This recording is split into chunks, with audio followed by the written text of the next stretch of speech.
توڑ کر اس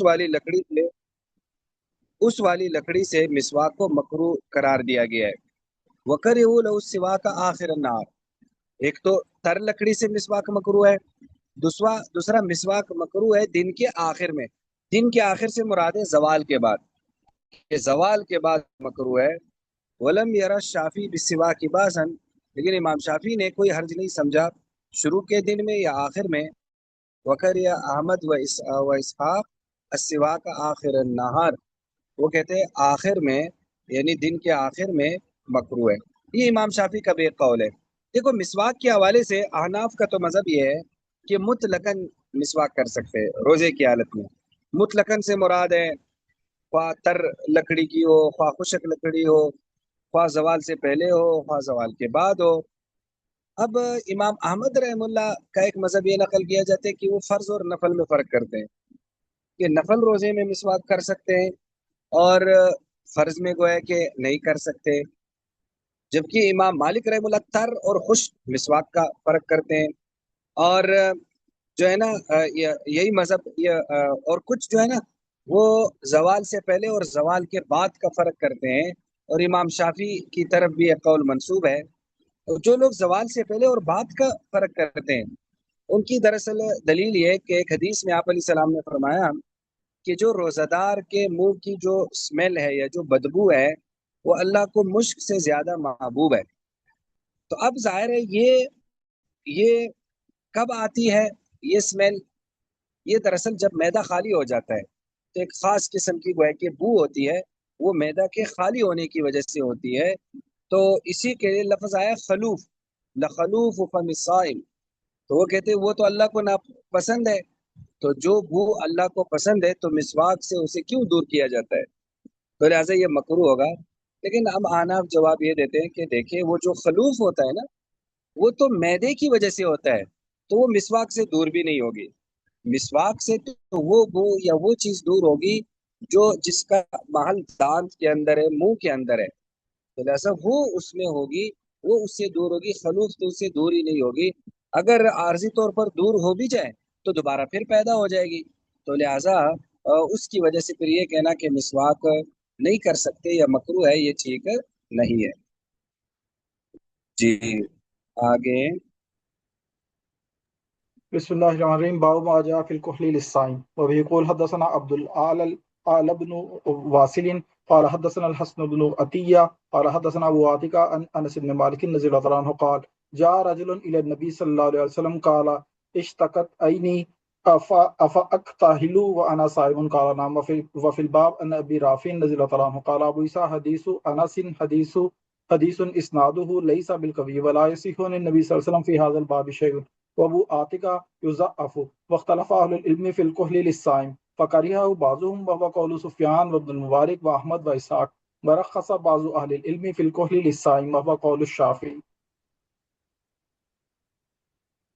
جی یہ باب ہے، باب ما جاء فی الکحل للصائم، کہ روزہ دار کے لیے سرما لگانے کا حکم۔ تو حضرت انس بن مالک فرماتے کہ ایک آدمی نبی علیہ السلام کی خدمت میں آئے تو انہوں نے کہا اشتکت عینیہ، میری آنکھوں میں درد ہو رہا ہے، افاکتحل، کیا میں سرما لگایا کروں، وانا صائم، جبکہ میرا روزہ ہو؟ فرمایا ہاں۔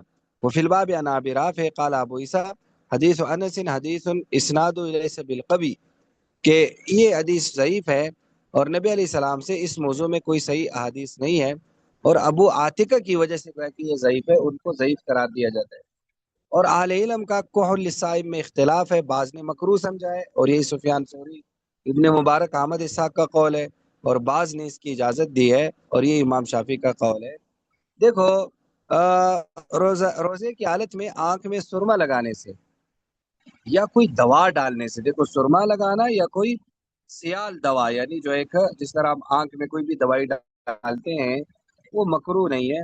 وجہ اس کی ہے تقریباً یہ ائمہ اربعہ کے اس کو یعنی یہ سمجھو کہ یہ اتفاقی ہے، تو اس کی وجہ یہ ہے کہ آنکھ اور معدے کا کوئی کنیکشن نہیں ہے، تو جب آنکھ اور معدے کا کنیکشن ہی نہیں ہے تو پھر آنکھ میں جانے سے وہ معدے میں نہیں پہنچتا، تو اس لیے اس سے روزہ نہیں ٹوٹتا۔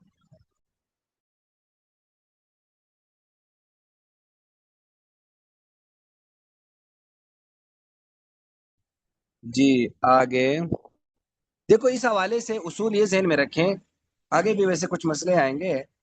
اصل میں یہ ہے کہ دو قسم کے جگہوں تک دوائی نہیں پہنچنی چاہیے۔ ایک کو کہتے ہیں جوف معدہ، جو ہمارا معدہ ہے وہاں تک۔ ایک ہے جوف دماغ، دماغ تک بھی نہیں جانی چاہیے۔ تو وجہ اس کی یہ ہے کہ جو دماغ میں چلی جاتی ہے تو وہ بھی دراصل پیٹ میں ہی جاتی ہے، وہ بھی پھر اسی کے ذریعے پیٹ میں چلی جاتی ہے۔ تو لہٰذا جوف دماغ اور جوف معدہ میں چیز نہیں جانی چاہیے، ورنہ روزہ ٹوٹ جائے گا۔ لہٰذا انسان کے جسم میں جتنے سوراخ ہیں، یہ جتنے اعضاء ہیں، ان سوراخوں میں یا ان اعضاء میں دوائی ڈالنے سے، جیسے ناک ہو گیا، کان ہو گیا، آنکھ ہو گئی، تو لہٰذا جن جن کا تعلق جوف دماغ یا جوف معدہ سے ہے تو اس میں دوائی ڈالنے سے روزہ ٹوٹ جائے گا، اور جن کا تعلق نہیں ہے، یعنی جن میں دوائی ڈالنے سے وہاں تک نہیں پہنچتا، تو روزہ نہیں ٹوٹتا۔ جیسے مثلا آنکھ کا نہیں پہنچتا، کان کا پہنچتا ہے یا نہیں، کوئی بتا سکتا ہے؟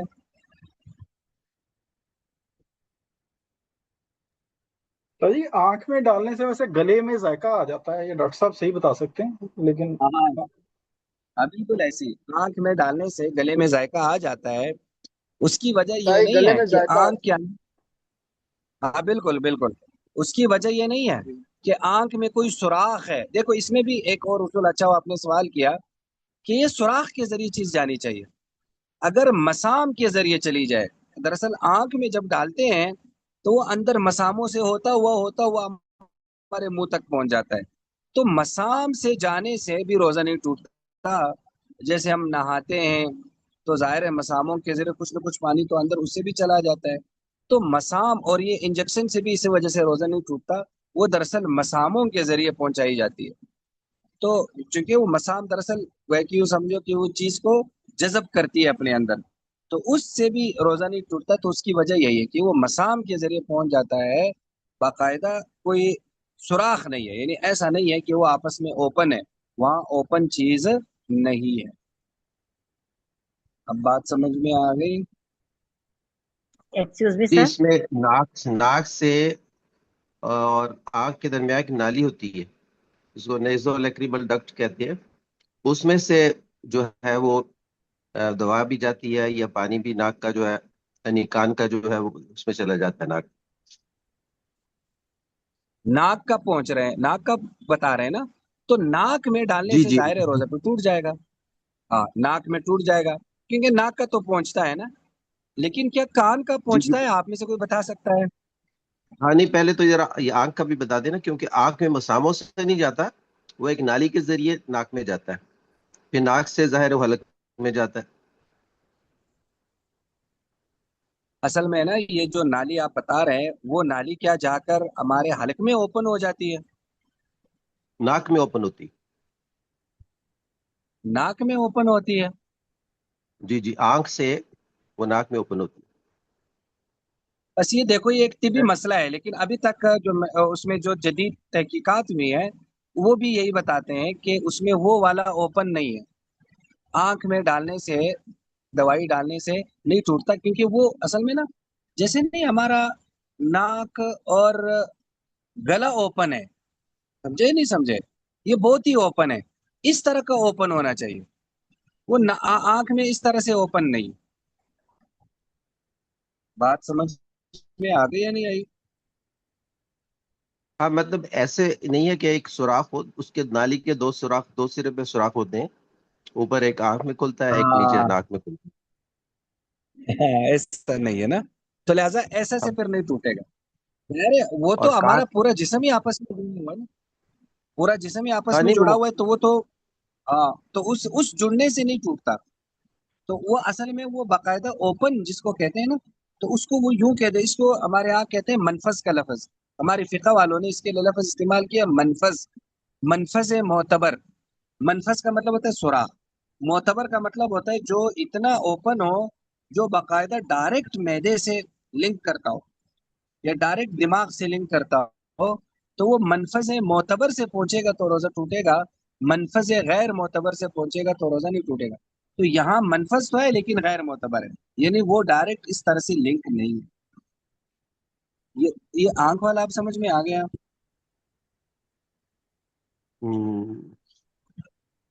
ایکسکیوز می سر، جی میری آنکھ جی کی جی سرجری 2018 میں میری آنکھ کی سرجری ہوئی تھی، اور میں اس وقت روزے میں تھی اور فرض روزہ تھا، تو ڈاکٹر نے کار جی، دی تھی، انہوں نے کہا کچھ نہیں ہوتا۔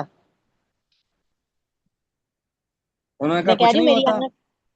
میری آنکھ کی سرجری روزے میں ہی کی تھی انہوں نے، ڈاکٹر نے، اس نے کہا تھا کچھ نہیں ہاں ہوتا۔ ایسا ہی ہے، بالکل، وہ جی مساموں کے ذریعے ظاہر ہے کچھ نہ کچھ چیزیں پہنچتی ہے، وہ اس میں گویا کہ نہیں ہے۔ اب کان کا بتایا کوئی؟ جی کان میں ایسے ہے کہ کان کا اگر پردہ سلامت ہے، صحیح ہے، ٹوٹا نہیں، کہیں سوراخ نہیں ہے، تو پھر وہ حلق میں نہیں اس سے کھلتا، لیکن باقی ایک ہاں، نالی ہوتی ہے جو حلق سے کان کے اندر والے حصے میں جاتی ہے، یعنی پردے کے پیچھے۔ یعنی باقی اس کا تعلق پردے کے ساتھ ہے، بالکل ایسے ہی جی جی، پردہ اگر پردے میں آئیے سوراخ بالکل ہو اس میں جائے کسی وجہ سے، تو پھر تو وہ کان والی دوائی جو ہے وہ آگے نالی کے ذریعے حلق میں پہنچ جائے گی۔ ہم جائے گی، اگر بالکل لیکن نارمل ٹھیک ہے، ہے تو پھر نہیں پہنچنی چاہیے۔ پھر بھی پہنچنی چاہیے، اور ناک کا تو ظاہر ہے پہنچ جاتا ہے نا، جی اور جی، اسی لیکن طرح جو علماء ناک نے میں، لکھا ہے۔ استاد جی جی جی ناک میں ایک اور کہتے ہیں کہ وہ جوف دماغ میں پہنچ جاتا ہے، تو ایسا کنیکشن دماغ سے تو نہیں ہوتا، ناک کے اندر ہڈی ہوتی ہے، ہڈی میں سوراخ ہوتے ہیں، لیکن آگے ایک جھلی ہوتی ہے، تو بند ہو جائے۔ وہ جھلی ڈائریکٹ یعنی دماغ میں تو نہیں پہنچتی ڈائریکٹلی، لیکن جھلی تک وہ اس میں ہڈی کے اندر چھوٹے چھوٹے سوراخ ہوتے ہیں جو ناک کے اوپر والے حصے اور دماغ کو الگ کرتی ہے ہڈی۔ صحیح ہے، صحیح ہے۔ تو میرے خیال میں نا یہ جو فقہ کے مسائل ہوتے ہیں نا، اس کو وہ اتنی گہرائی میں، جس طرح ڈاکٹر اثرات بہت ہی باریکی میں فروغ کرتے ہیں، اتنی باریکی میں وہ نہیں دیکھتے، بس اس کو کہتے ہیں وہ دماغ جی کے جی ساتھ اس کا لنک ہے، تو اس لیے وہ اس کو کہتے ہیں بس دماغ تک پہنچ جاتا ہے، جوف دماغ تک، ٹھیک ہے، اور کہ جس کا جوف معدے تک لنک ہے تو لہٰذا وہ جوف معدے تک پہنچ جاتا ہے، تو اس لیے وہ اس کو گویا کہ اس میں ہے۔ اس حوالے سے نا ایک مفتی رفیع صاحب کا، خیر وہ تو عربی میں رسالہ ہے، ضابطۃ المفطرات فی التداوی، کہ علاج کرنے میں کن کن چیزوں سے روزہ افطار ہوتا ہے، بڑا اچھا رسالہ ہے، شاید اس کا میرے خیال میں اردو میں بھی ترجمہ ہو چکا ہوگا، میں ذرا اس کو دیکھتا ہوں، وہ گویا کہ دیکھنا چاہیے، جی اس میں حضرت نے باقاعدہ اس کی گویا کہ چیزوں کو ڈاکٹروں سے معلوم کر لیا، اور اس کو اپنی جو ان کی تحقیق تھی، جہاں جہاں تک ان کی اپروچ تھی، تو پھر انہوں نے گویا کہ ان کو پھر اس میں بیان کیا ہے۔ اور اسی طرح اس میں یہ بھی ہے، علماء نے لکھا ہے کہ جو انسان کی بڑی آنت ہے وہ بھی ظاہر ڈائریکٹ معدے سے لنک ہے، تو لہٰذا اگر بڑی آنت کے ذریعے بھی کوئی چیز پہنچے گی تو اس سے بھی روزہ کیا ہو جائے گا، ٹوٹ جائے گا، اس کو بھی وہ جی منفذ اصلی میں شمار کرتے ہیں۔ اب دیکھو یہ جو انجیکشن ہے نا، انجیکشن سے روزہ نہیں ٹوٹتا، کیوں؟ اس لیے کہ انجیکشن سے تو سوراخ ہو جاتا ہے، لیکن وہ سوراخ بہت ہی عارضی ہوتا ہے، یعنی اس کو سوراخ ہی نہیں کہہ سکتے، منفذ ہی نہیں کہہ سکتے، وہ بھی دراصل گویا کہ مسام، یا یوں سمجھ لو کہ وہ سوراخ بھی ایسا ہے جو باقاعدہ انسان کی جسم کا حصہ نہیں، وہ اسی وقت ہی جڑ جاتا ہے، تو اس لیے انجیکشن سے روزہ نہیں ٹوٹتا، گویا کہ اس سے بھی روزہ نہیں ٹوٹتا۔ جی سر، جی 2019 کی بات ہے، ادھر پنڈی میں بریگیڈیئر گل بادشاہ ہیں، تو وہ تبلیغی جماعت کے بھی ہیں، تو میں ان کے پاس گئی، نیورو سرجن ہے وہ، تو انہوں نے مجھے یہ بیک بون کا مسئلہ تھا، تو میں روزے سے تھی اس دن نا، تو انہوں نے، میں نے کہا بھی میرا روزہ ہے، تو انہوں نے کہا ہمیں تو اسی طرح کے پیشنٹ چاہیے جو روزے دار ہو، تو انہوں نے مجھے انجیکشن لگایا، اور اس سے مجھے غنودگی بھی ہوئی تھی، آپ کہتے ہیں نا دماغ تک نہیں پہنچنا چاہیے، تو لیکن غنودگی بھی مجھے اس سے ہوئی تھی۔ کیا ہوا تھا اس سے؟ انجیکشن لگایا تھا انہوں نے میری ادھر اسپائنل کارڈ میں، یہ جو ریڑھ کی ہڈی ہے نا وہاں پہ انجیکشن لگایا تھا، تو میں کہہ رہی ہوں اس سے مجھے غنودگی بھی ہوئی تھی، لیکن انہوں نے کہا تھا آپ کا روزہ نہیں ٹوٹے گا۔ کیونکہ وہ انجیکشن سے تو وہ سوراخ تو ہوا نہیں نا، یعنی اصل میں یہ نہیں ہے کہ وہاں تک پہنچنا ہی نہیں چاہیے، معتبر جی سوراخ کے ذریعے نہیں پہنچنا چاہیے، سمجھ میں آ گئی؟ صحیح۔ یعنی یہ جی شرط اس میں یہ کہ جوف دماغ یا جوف معدہ تک پہنچے منفذ معتبر سے، یا اس کو بسا اوقات لفظ بولتے ہیں منفذ اصلی سے، یعنی منفذ اصلی کا مطلب ہوتا ہے جو اوریجنل ایک راستہ ہوتا ہے. ظاہر ہے سوئی کا راستہ، انجیکشن کا راستہ وہ اوریجنل راستہ نہیں، وہ ایک ٹیمپرری ہے. ٹھیک ہے جی. اور سر جو آپ کہہ رہے ہیں کہ بڑی آنت میں کیا کرنے سے روزہ ٹوٹتا ہے؟ بڑی آنت کے ذریعے بھی اگر کسی نے دوائی ڈالی بڑی آنت سے تو اس سے بھی اچھا، روزہ ٹوٹ جائے گا، کیونکہ وہ بھی منفذ اصلی ہے. صحیح ہے. ویسے میں نے کہا تو بڑی آنت جو ہے نا، پخانے کے راستے اگر دیا جائے تو بالکل وہ والا، بالکل بالکل صحیح کہہ رہے ہیں. ٹھیک ہے. جی پڑھیں آگے. بسم الله الرحمن الرحيم. باب ما جاء في القبلة للصائم. وبه يقول حدثنا حناد وقتيبة قال حدثنا أبو الأحوص عن زياد بن علاقة عن عمرو بن ميمون عن عائشة رضي الله تعالى عنها أن النبي صلى الله عليه وسلم كان يقبل في شهر الصوم. وفي الباب عن عمر بن الخطاب وحفصة وأبي سعيد وأم سلمة وابن عباس وأنس وأبي هريرة. قال أبو عيسى حديث عائشة حديث حسن صحيح. واختلف أهل العلم من أصحاب النبي صلى الله عليه وسلم وغيرهم في القبلة للصائم. فرخص بعض أصحاب النبي في القبلة للشيخ ولم يرخص للشعب مخافة ألا يسلم له صومه. والمباشرة عندهم أشد. وقد قال بعض أهل العلم القبلة تنكس الأجر ولا تفطر الصائم. ورأوا أن للصائم إذا ملك نفسه أن يقبل وإذا لم يأمن على نفسه ترك القبلة ليسلم له صومه. وهو قول سفيان الثوري وشافعي.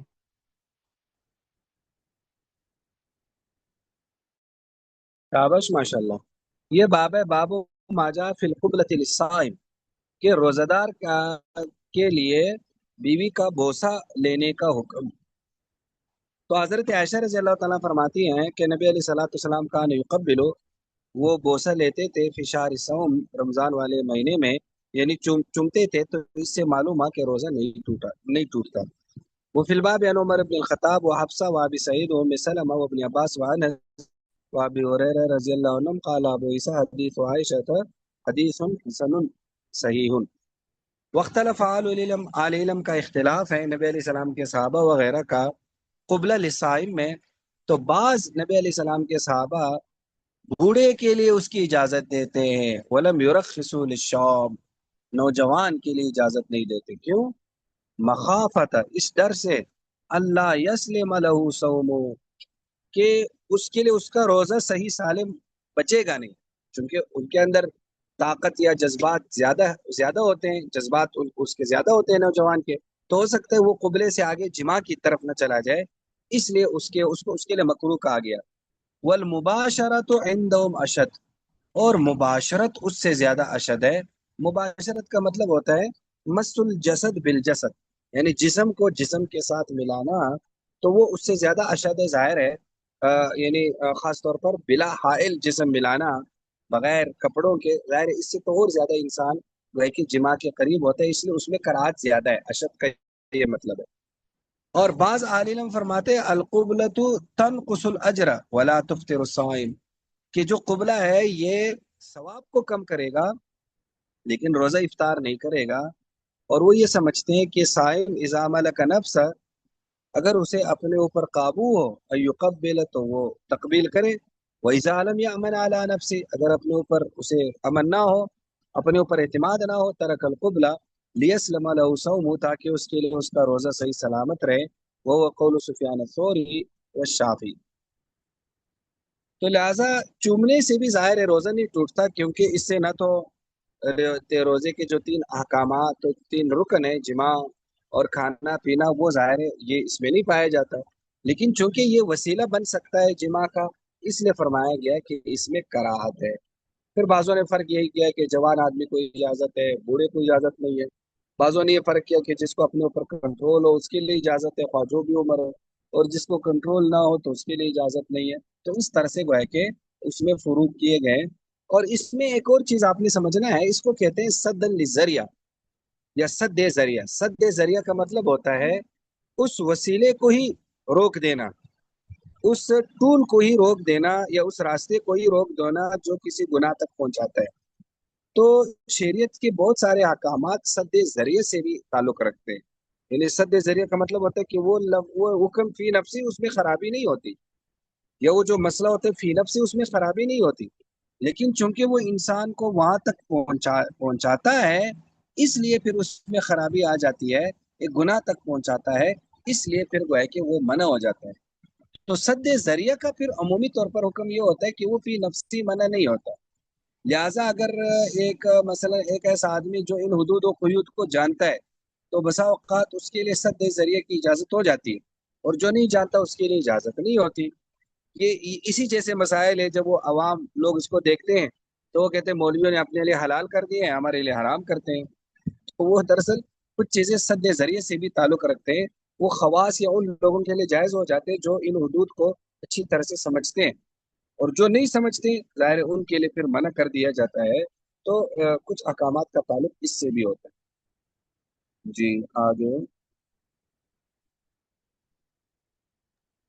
یہ استاد جی میرے کو لیپ ٹاپ میں کوئی مسئلہ ہو رہا ہے، تو کوئی اور بھائی اگر شیئر کر سکتا ہے ریکارڈنگ تو یہ بند نہ ہو جائے کہیں۔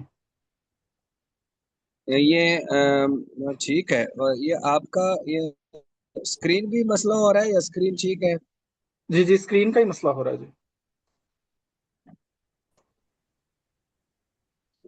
اعوذ باللہ من الرجیم، بسم اللہ الرحمن الرحیم۔ باب ما جاء فی مباشرۃ السائی، فبیقول حدثنا ابن ابی عمر قال حدثنا بکیع قال حدثنا اسرائیل عن نبی ساقہ عن نبی میسرہ عن عائشہ قالت کان رسول اللہ صلی اللہ علیہ وسلم یباشرنی وهو صائم وکان املککم لی۔ حدثنا حناد قال حدثنا ابو معاویہ عن الاعمش عن ابراہیم عن القمہ والاسود عن عائشہ قالت کان رسول اللہ صلی اللہ علیہ وسلم یقبل ویباشر وهو صائم وکان املککم لإربیہ وقال ابو عیسیٰ ھذا حدیث حسن صحیح وابو میسر اسمہ عمرو بن شرجیل ومعنى لإربیہ یعنی لنفسہ۔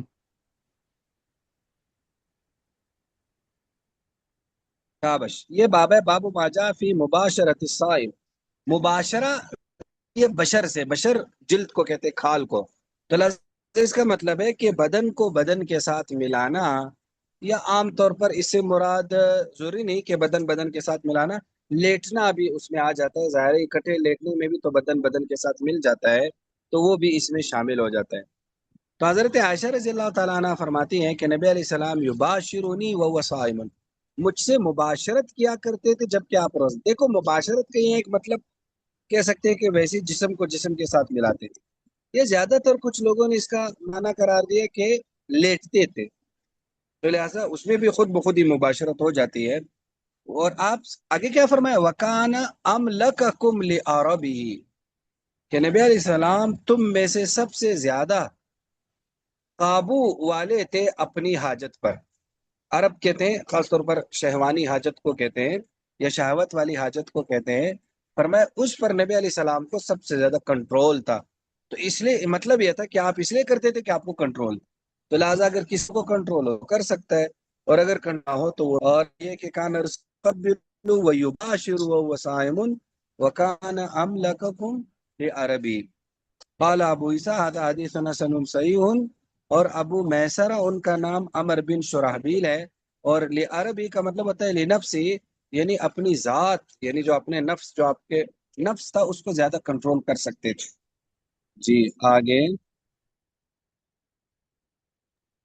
بسم اللہ الرحمن الرحیم۔ باب ما جاء لا صيام لمن لم يعزم من الليل وبه يقول حدثنا اسحاق بن منصور قال حدثنا ابن ابي مريم قال حدثنا يحيى بن ايوب عن عبد الله بن ابي بكر عن ابن شهاب عن سالم بن عبد الله عن ابيه عن حفصه عن النبي صلى الله عليه وسلم قال من لم يجمع الصيام قبل الفجر فلا صيام له قال ابو عيسى حديث حفصه رضي الله عنها حديث لا نعرفه مرفوع الا من هذا الوجه وقد روي عن نافع عن ابن عمر قوله ووصاه وانما معنى هذا عند بعض اهل العلم لا صيام لمن لم يجمع الصيام قبل طلوع الفجر في رمضان او في قضاء رمضان او في صيام نذر اذا لم ينوه من الليل لم يجزه واما صيام التطوع فمباح له ان ينويه بعد ما اصبح وهو قول الشافعي واحمد واسحاق وفي نسخة الشيخ محمد فؤاد عبد الباقي وشيخ شعيب الأرانوط زيادة بعد قوله وواسخه وهكذا أيضا روي هذا الحديث عن الزهري موقوفا ولا نعلم أحدا رفعه إلا يحيى بن أيوب۔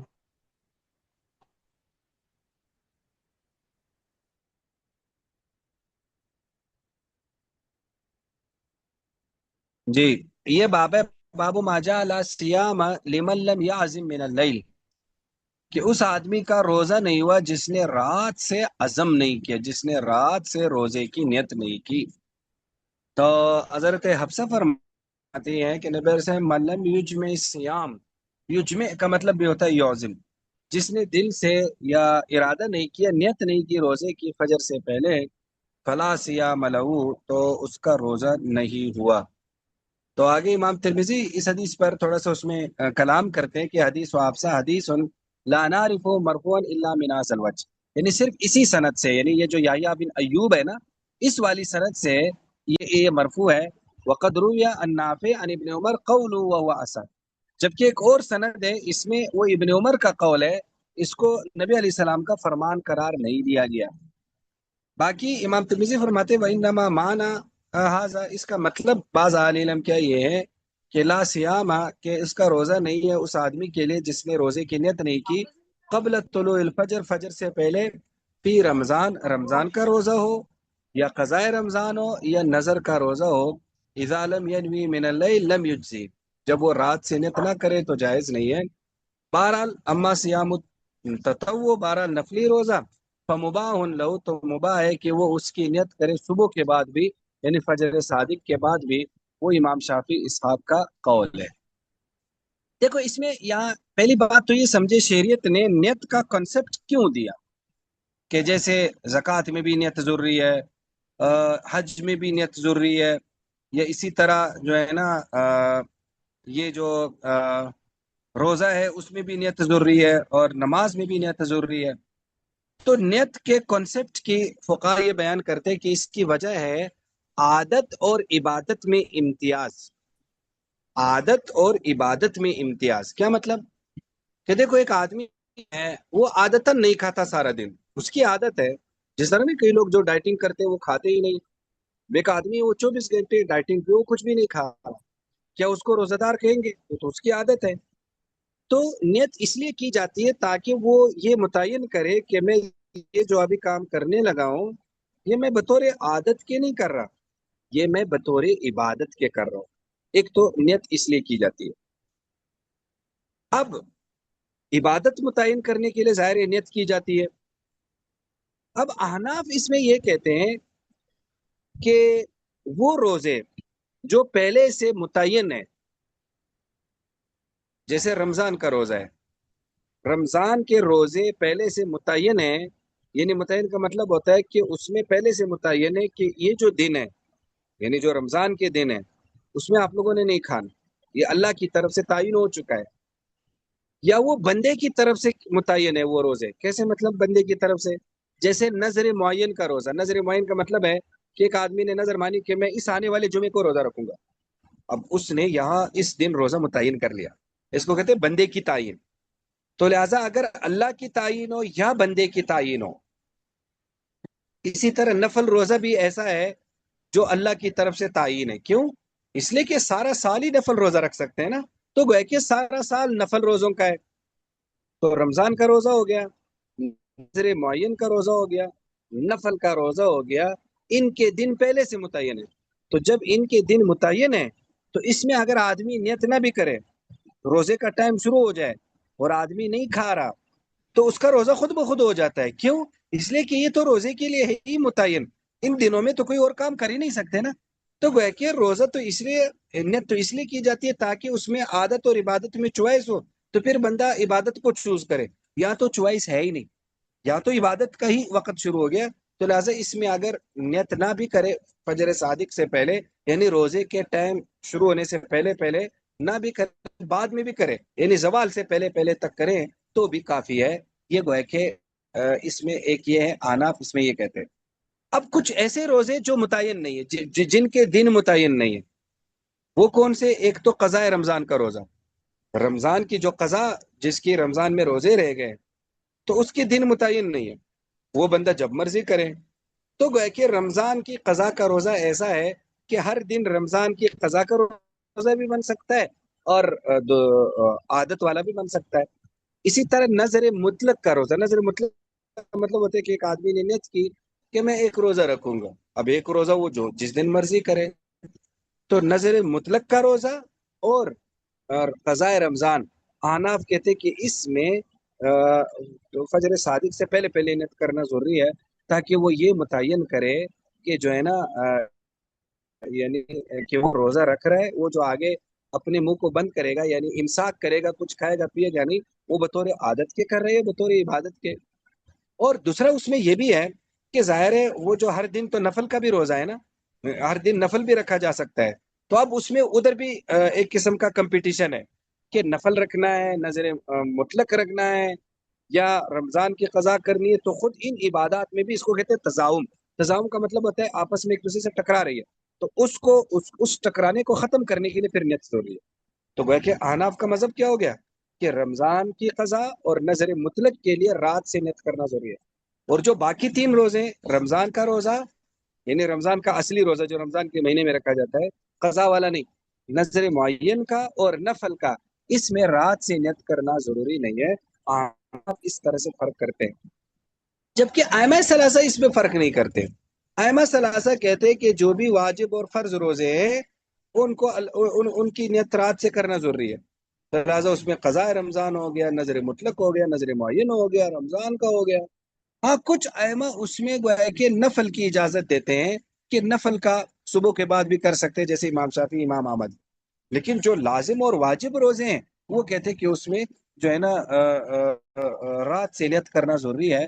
ان لوگوں کی حدیث یہ دلیل ہے، لا صیام لمن لم یجمع صیام قبل الفجر فلا صیام له، تو اس کو ہم قضاء رمضان پر معمول کرتے ہیں، نظر مطلق پر معمول کرتے ہیں، اور دوسرا اس حدیث کے ظاہر مرفوع اور موقوف ہونے میں بھی اختلاف ہے کہ ابن عمر کا یہ قول ہے، اور جس کو امام ترمذی نے زیادہ صحیح قرار دیا ہے، اگرچہ ایک سند کے اعتبار سے یہ نبی علیہ السلام کا فرمان بھی ہے، تو وہ بھی گویا کہ اس طرح سے اس کو دیکھتے ہیں، لیکن ظاہر ہے ائمہ ثلاثہ نے اس سے نفل کو بھی تو نکال لیا نا، تو لہٰذا جب انہوں نے اس سے نفل کو نکال لیا تو معلوم ہوا یہ حدیث اپنے عموم پر نہیں ہے، اس میں عموم نہیں ہے، کیونکہ نفل تو انہوں نے بھی نکال لیا، تو جب عموم نہیں ہے تو پھر کہ احناف نے اصولوں کی بنیاد پر باقی بھی نکالے ہیں، لیکن انہوں نے صرف نفل کو اس میں سے نکالا ہے۔ یہ بات اب سمجھ میں آ گئی یا نہیں آئی؟ ایکسکیوز می سر، یہ ایک وہ بھی تو حدیث ہے نا کہ آپ صلی اللہ علیہ وآلہ جی وسلم جب گھر آتے اور پوچھتے ازواج مطہرات سے کہ کھانے کو کچھ ہے، تو وہ کہتی کہ نہیں ہے، اگر ہے تو آپ صلی اللہ علیہ وسلم کھا لیتے، نہیں ہوتا تو آپ کہتے ٹھیک ہے پھر میں روزے سے ہوں۔ ہاں بالکل، وہ بھی ہماری دلیل ہے کہ دیکھو نفل میں آپ علیہ السلام رات سے نہیں رکھتے تھے، تو لہٰذا گویا کہ اس سے معلوم ہوا کہ، اور اس کی وجہ ہم یہی بیان کرتے کہ نفل میں آپ کیوں رات سے نہیں رکھتے تھے، اس کی وجہ یہ نہیں کہ وہ نفل روزہ تھا۔ ظاہر ہے ہم احناف یہ کہتے کہ یہ جو عبادات ہوتی ہے نا، جو نفل اور فرض میں اس میں فرق ہوتا ہے، یعنی نفل اور فرض کی اقسام میں ڈیوائڈ ہوتے ہیں، جیسے نماز ہو گئی یا روزہ ہو گیا، وہ مین چیزوں میں سیم ہی ہوتے ہیں۔ مثلا جیسے نفل نماز کے لیے جو شرائط ہے وہی تو فرض نماز کے لیے، جیسے طہارت ہو گیا، قبلہ کے ہو گیا، ستر عورت ہو گیا، یہ چیزیں تو جس طرح نفل کے لیے اسی طرح فرض کے لیے بھی ہے، تو اسی طرح جو چیز نفل کے لیے ہے تو وہی چیز پھر فرض کے لیے، تو گویا کہ وہاں اس کی وجہ نفل ہونا نہیں ہے، کیونکہ نفل اور فرض میں سیم ہی ہوتا ہے، اس میں جو شرائط وہاں ہوتی ہے وہاں بھی ہوتی ہے، تو ہم کہتے ہیں وہاں اس کی وجہ یہ ہے کہ وہ پہلے سے متعین ہے دراصل، تو لہٰذا جو روزہ پہلے سے متعین ہوگا اس میں اسی طرح کر سکتے ہیں، جس میں رمضان کا روزہ آ گیا اور نظر معین کا روزہ آ گیا۔ اور یہ باقیوں کو بھی سمجھ میں آ رہا ہے یا نہیں آ رہا؟ استاد جی، جس طرح محرم کے روزے ہو گئے یا یوم العرفہ، یہاں پر سعودی میں اکثر لوگ جو ہے نا سوئے رہتے ہیں، دوپہر کے وقت اٹھ جاتے ہیں، تو کیا اس وقت سے پھر نیت کیا جا سکتا ہے کہ رات سے نیت نہ ہو؟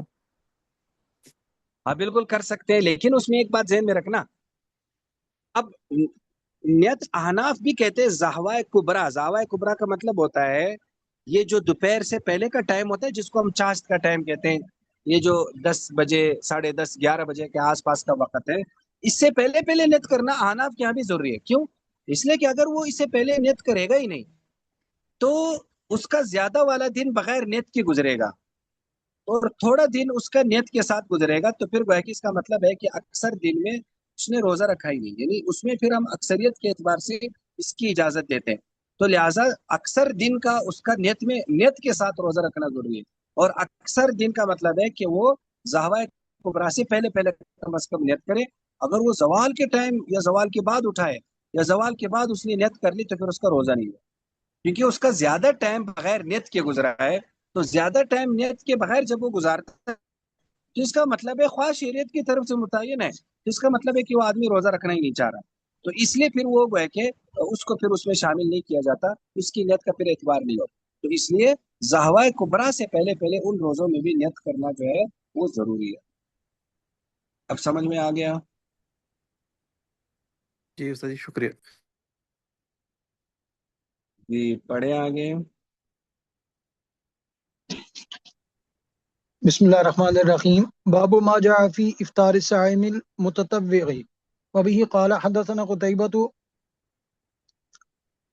قال حدثنا ابو الاحوص عن سماك بن حرب عن ابن ام هاني عن ام هاني رضي الله عنهما قالت كنت قاعدة عند النبي صلى الله عليه وسلم فأدي بشراب فشرب منه ثم ناولني فشربت منه فقلت إني أذنبت فاستغفر لي قال وما ذاك قالت كنت صائمة فأفطرت فقال أمن قضاء كنت تقضينه قالت لا قال فلا يضرك وفي الباب عن أبي سعيد وعائشة رضي الله عنهما حدیث ام ہانی رضی اللہ عنہ فی اسنادہ مقال والعمل علیہ عند بعض اہل العلم من اصحاب النبی صلی اللہ علیہ وسلم وغیرہم ان صائم المتطوع اذا افطر فلا قضاء علیہ الا ان يحب ان يقضيه وهو قول سفیان الثوری واحمد واسحاق والشافعی وبه قال حدثنا محمود بن غیلان قال حدثنا ابو داود قال حدثنا شعبة قال كنت اسمع سماك بن حرب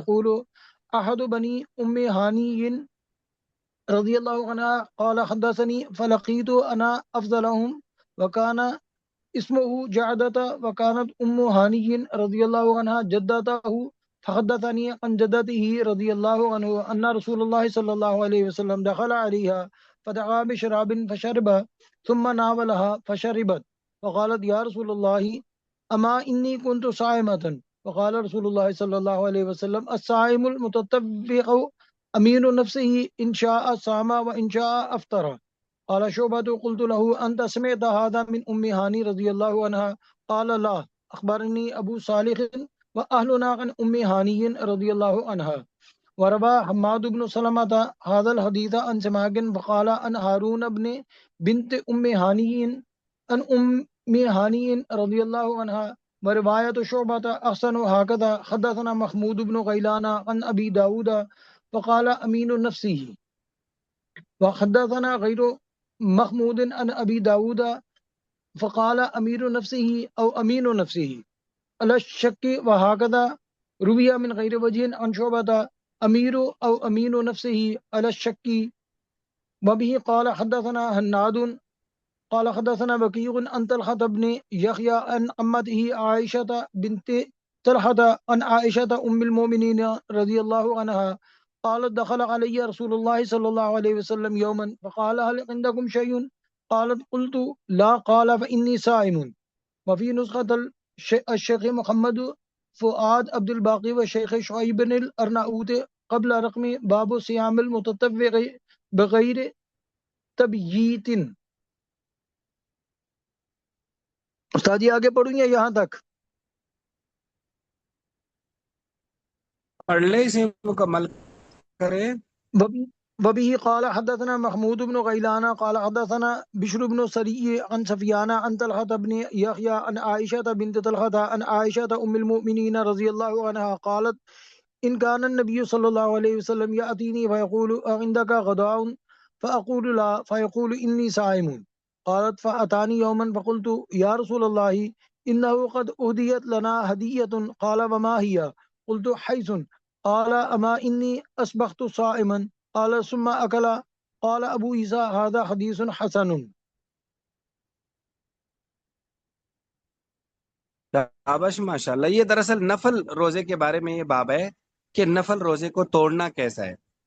تو باب ما جاء فی افطار الصائم المتطوع کہ نفلی جو روزہ دار ہے اس کے افطار کرنے کا باب حضرت ام ہانی فرماتی ہیں جو پہلی حدیث ہے کہ کن تو قائدتن، میں بیٹھی ہوئی تھی نبی علیہ السلام کے ہاں ان کی مجلس میں، فأتی بشراب، تو ایک مشروب لایا گیا، پینے کی کوئی چیز لائی گئی، فشرب منہ، تو آپ نے پیا، ثم ناولنی، آپ نے مجھے پکڑایا، فشربت منہ، میں نے بھی پی لیا، فقلت، تو پھر میں نے کہا کہ انی اذنبت، میں نے تو گناہ کر لیا، فاستغفر لي، اللہ کے رسول میرے لیے استغفار کریں۔ آپ نے فرمایا وما ذاک، کیا کیا گناہ ہوا ہے؟ تو کہتے ہیں میں نے کہا کن تو صائمتن، میرا روزہ تھا، فافطرت، تو میں نے افطار کر لیا، یعنی وہ اصل میں انہوں نے اس لیے افطار کیا تھا کہ نبی علیہ السلام کا پسخوردہ یا نبی علیہ السلام کا بچا ہوا پانی ہے تو مجھے پی لینا چاہیے، تو نفل روزہ ہے، چلو اس کو توڑ دیتے۔ بعد میں ان کو آیا کہ شاید مجھ سے کوئی گناہ ہوا ہے، فقال، تو آپ نے فرمایا امین قضاء کنت تقضین، کیا آپ قضا والا روزہ رکھ رہی تھی؟ قالت لا، انہوں نے کہا قضا کا تو نہیں ہے۔ فرمایا فلا یضرکی، پھر آپ کو کوئی نقصان نہیں ہے، توڑ دیا تو ٹھیک ہے۔ وفی الباب عن نبی سعید و عائشہ رضی اللہ عنہ۔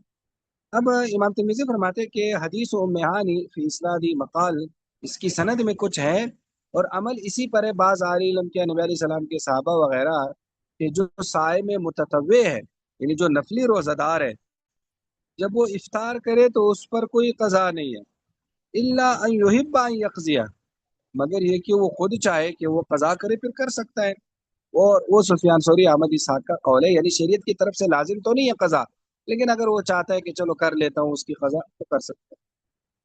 اور آگے بھی اسی حدیث کو دوبارہ بیان کر دیا کہ شعبہ کہتے ہیں میں سماک بن حرب سے سنا کرتا تھا، وہ کہتے تھے احد بنی ام ہانی، کہ ام ہانی کی اولاد میں سے کوئی جو تھے انہوں نے مجھے حدیث بیان کی، فلقیت انا افضلهم، تو پھر جب میں ان سے ملا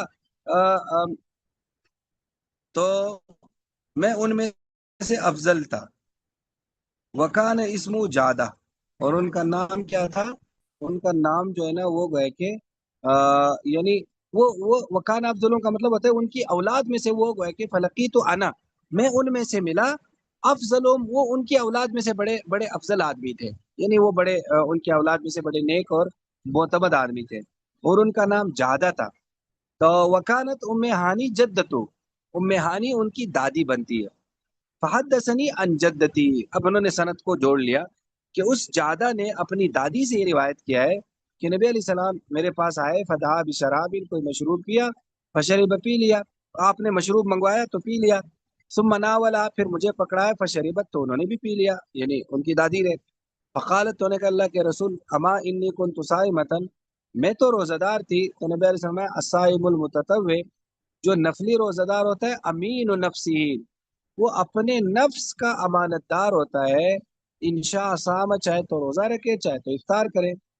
اب شعبہ اپنے استاد سماک بن حرب سے پوچھتے ہیں، قلت لو، میں نے ان سے کہا، انت سمیت ھذا من ام ہانی، کہ آپ نے یہ ام ہانی سے سنا، یعنی وہ کہ وہ زیادہ، اور آگے جا کر ان سے پوچھتے ہیں کہ کیا آپ نے، یعنی اپنے استاد سے پوچھتے ہیں کہ انہوں نے ام ہانی سے ڈائریکٹ سنا، انہوں نے کہا لا، انہیں ایسا نہیں ہے، اخبرنی ابو صالح، اب وہ آدمی کہہ رہے کہ ہمیں ابو صالح نے بتایا، وہ آلنا ان ام ہانی، اور جو ہمارے خاندان والے انہوں نے ام ہانی سے یہ واقعہ سنا ہے۔ تو چونکہ تھوڑا سا سند میں ایک جگہ مسنگ ہو رہا ہے، اس لیے وہ کہتے ہیں اس کی سند میں کوئی مسئلہ ہے، یعنی دراصل ام ہانی کے خاندان میں یہ مشہور تو تھا، لیکن کوئی ڈائریکٹ ام ہانی سے لنک جو ہے نا وہ تھوڑا سا اس میں ہے۔ اور حماد بن سلمہ نے اس حدیث کو سماک سے، انہوں نے کہا ہارون ابن بنت ام ہانی، ہارون جو ہے یہ ام ہانی کی بیٹی کا بیٹا ہے، یعنی ان کا گویا کہ نواسا ہے، ان ام ہانی، وہ ام ہانی سے، اور شعبہ کی روایت زیادہ صحیح ہے۔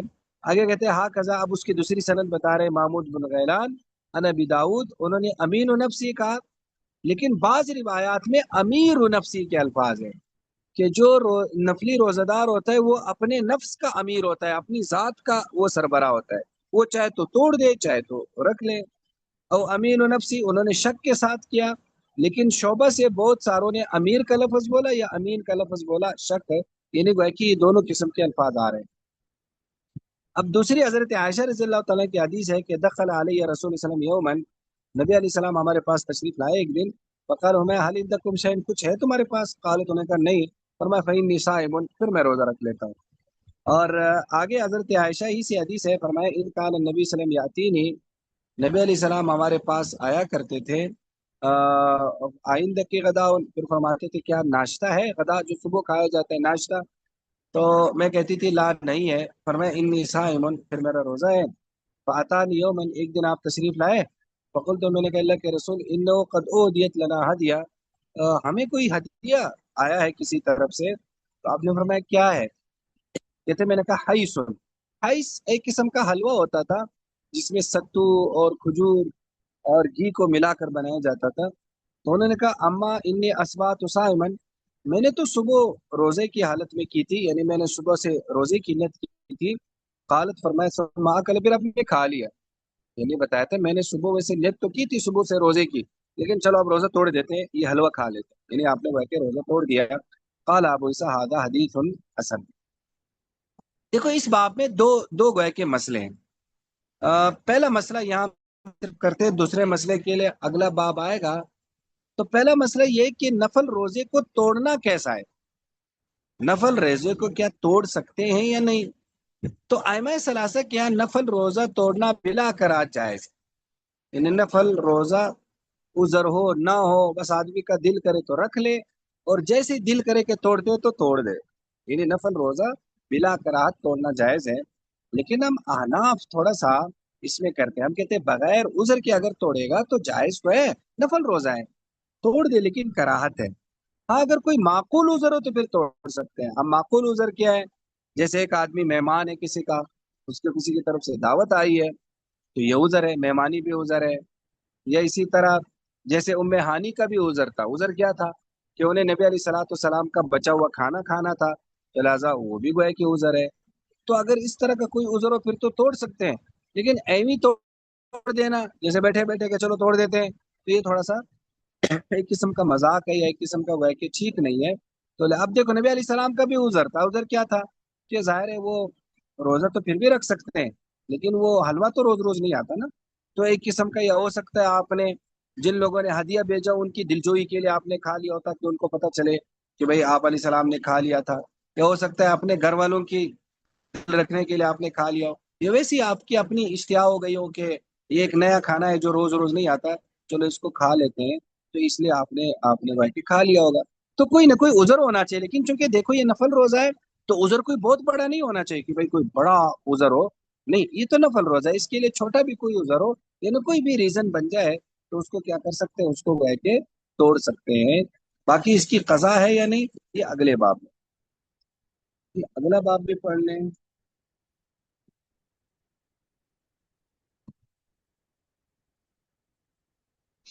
باب ما جاء في إيجاب القضاء عليه.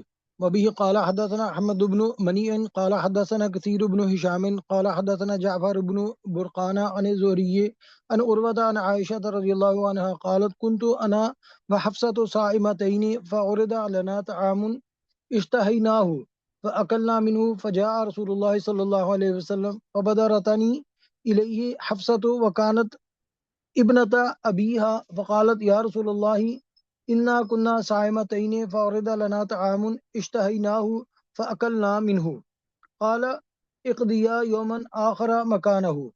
قال أبو عيسى وروى صالح بن أبي الأخضر ومحمد بن أبي حفصة هذا الحديث عن الزهري عن عروة عن عائشة رضي الله عنها مثل هذا. وروى مالك بن أنس ومعمر وعبيد الله بن عمر وزياد بن سعد وغير واحد من الحفاظ عن الزهري عن عائشة رضي الله عنها مرسلا ولم يذكروا فيها عن عروة وهذا أصح لأنه روي عن ابن جريج قال سألت الزهري فقلت حدثك عروة عن عائشة رضي الله عنها قال لم أسمع من عروة في هذا شيئا ولكن سمعت في خلافة سليمان بن عبد الملك من ناس عن بعد من سأل عائشة رضي الله عنها عن هذا الحديث.